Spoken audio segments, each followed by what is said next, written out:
वा अपां पुष्पम् पुष्पवान् प्रजावान् पशुमान् भवति य एवं वेद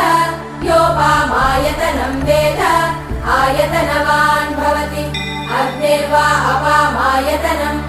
आयतनवान् भवति योऽग्नेरायतनं वेद आयतनवान् भवति आपो वा अग्नेरायतनम् आयतनवान् भवति य एवं वेद योपामायतनं वेद आयतनवान् भवति वायुर्वा अपामायतनम् आयतनवान् भवति यो वायोरायतनं वेद